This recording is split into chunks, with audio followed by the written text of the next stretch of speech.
Here's the setup in my dining room with my little dog Jana. And here is that gooseneck clamp to hold my phone overhead so I can work here. And here is what I'm going to draw. I am starting day one of the Sketching from Home challenge, and what you see before me are my supplies. The prompt for today is draw your supplies. So I'm starting with newsprint to show you a part of my process I don't see many people talking about, which is warming up. I find sketching is a bit like any skill. You have to warm up to it a bit. And I warm up before most of my sketches with a sheet of newsprint or even in my daily journal. Even just a few paragraphs of writing something can warm up your hand. It doesn't have to be this, like lines and circles. I'm drawing circles and boxes here, and here you see me with a cylinder because I know I've got one in the composition and I'm really not great at drawing them. So I do this for a little while, circles, boxes, etc., just warming up. Sometimes I write in my journal when I warm up, and that's just like a couple paragraphs of writing. And my favorite writing prompt to use to help me get in that correct side of my brain, the right side of my brain, is to write about where I am and what I'm noticing with my five senses, what I can hear and see and smell and touch, the feeling of the air on my skin or the sun or wherever I happen to be at the time. It's a favorite warm-up.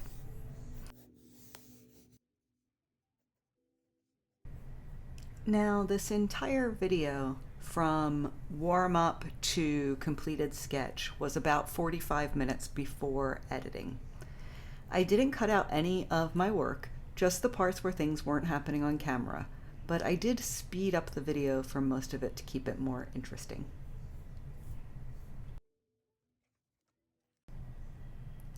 Now here is the lovely sketchbook that I'm using, and it is an old one that got tucked away in a drawer and forgotten about for years until I recently pulled it out. Getting a little sneak peek here. You can't get this sketchbook any longer. Sadly, since it's so many years old, the sizing hasn't survived very well over the years, so it wasn't really a great book to watercolor in, but it is very lovely, and no reflection on the book creator, because it really sat in a drawer for a long time.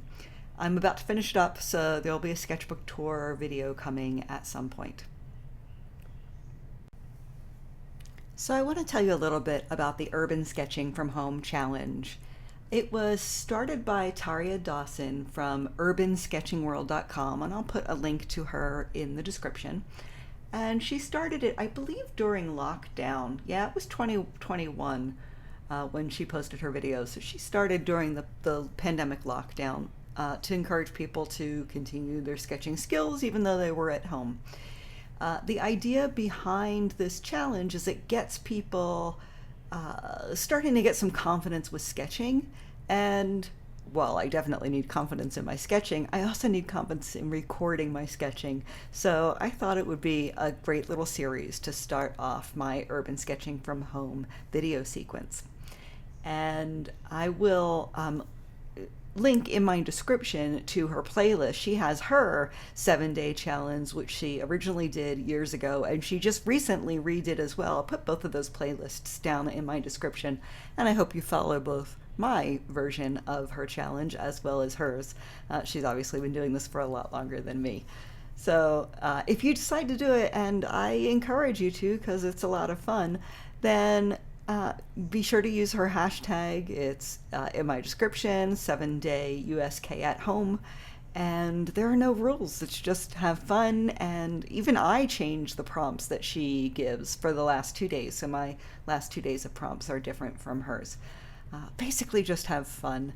And thanks to Taria for organizing this, but mostly to inspire me for a little bit of focus for the next 7 days of videos while I learn how to operate my camera and talk about my art. So here I've started the inking process, and I'm starting with this bookmark that is part of my supplies.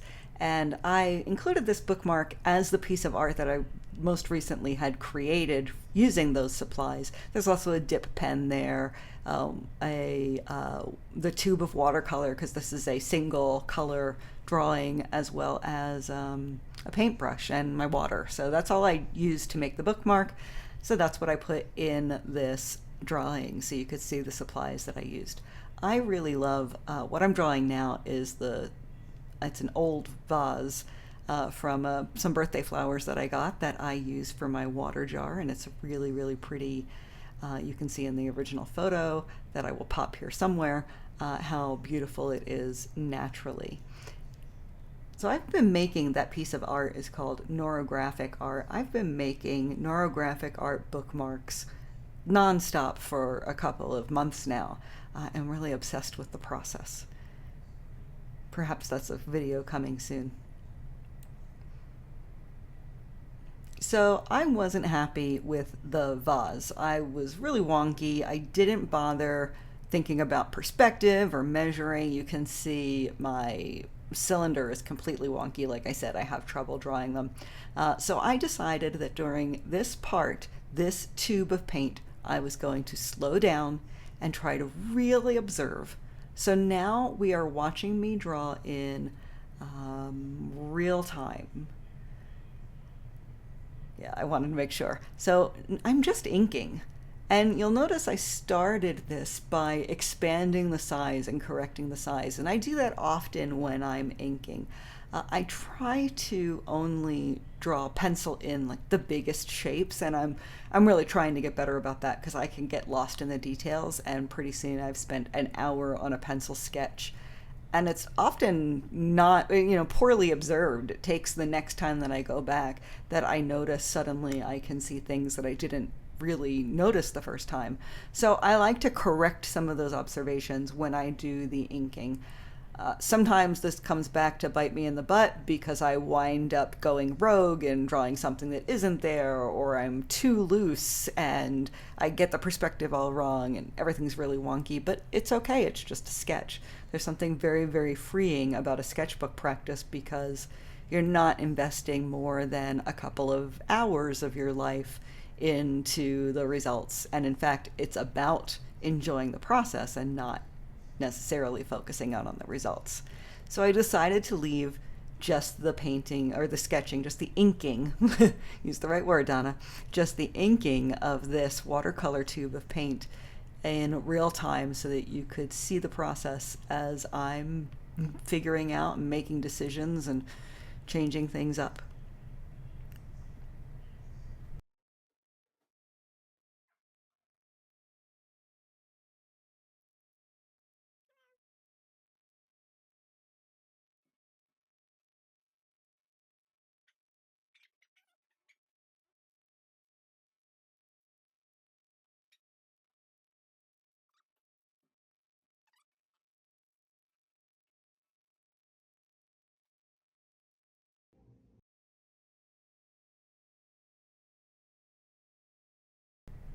So here you see me grab for my kneaded eraser. This is a very pliable eraser that just takes the layer of graphite off of the page without damaging the paper.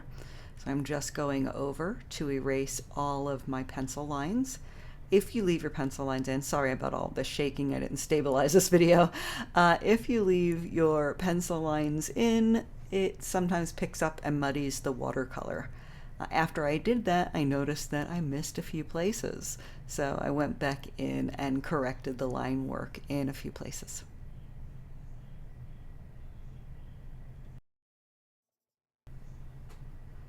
Okay, so now here we are into the watercolor stage, and I'm going to do my best to tell you what I am doing. You can see I have my palette here.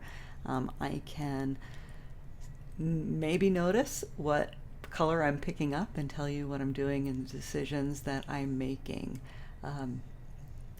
This is a dark purple color that I just used. I think that's probably lunar violet that I used to make the paintbrush. Obviously not from observation, because I'm using the paintbrush that I was painting. And this, I dipped into the manganese blue right now to make this glass dip pen. If you haven't used a dip pen for drawing, it's a really, really fun process, and I've been using it a lot to make these neurographic bookmarks that I talked about.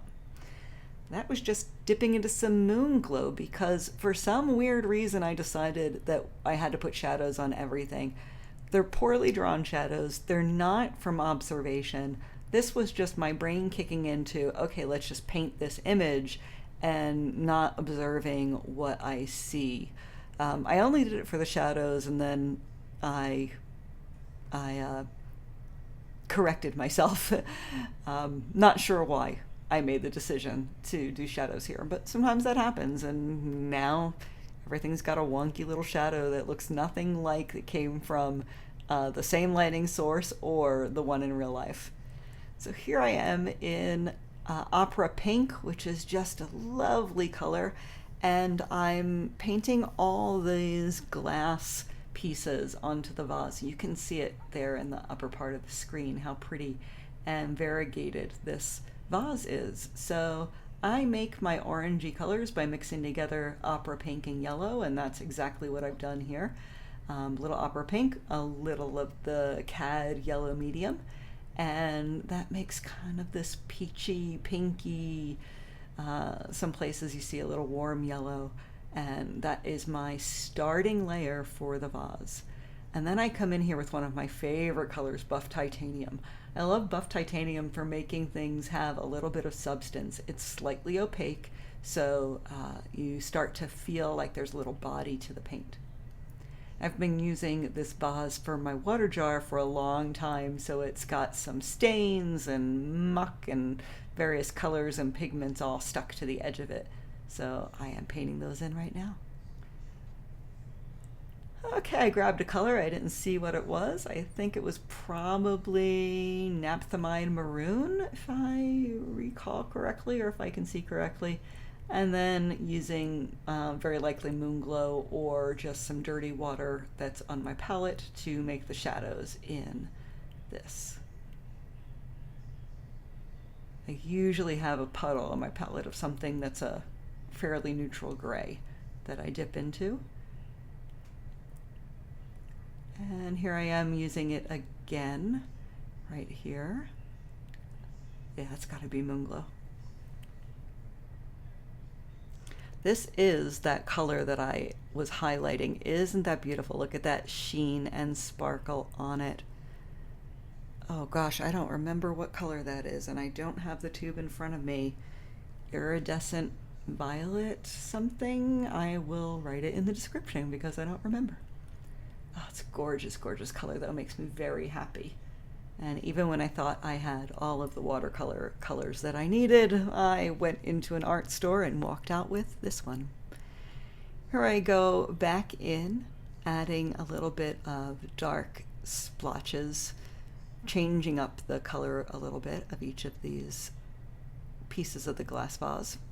Now, see here, I'm just mixing a bunch of colors to get dirt. There was green and brown in there. I'm just taking dirt in my palette. That's a color that I just love to use because so many things are dirty, and especially in this case, that's a dirty little sponge on the side of my jar that I just painted in. This clip is rose gold, so I'm just loosely going over it with something akin to that, and then I duck into that buff titanium again. I love this color. So I'm mixing it with some of that peachy color and using it to make the I guess it's the grout part of this vase.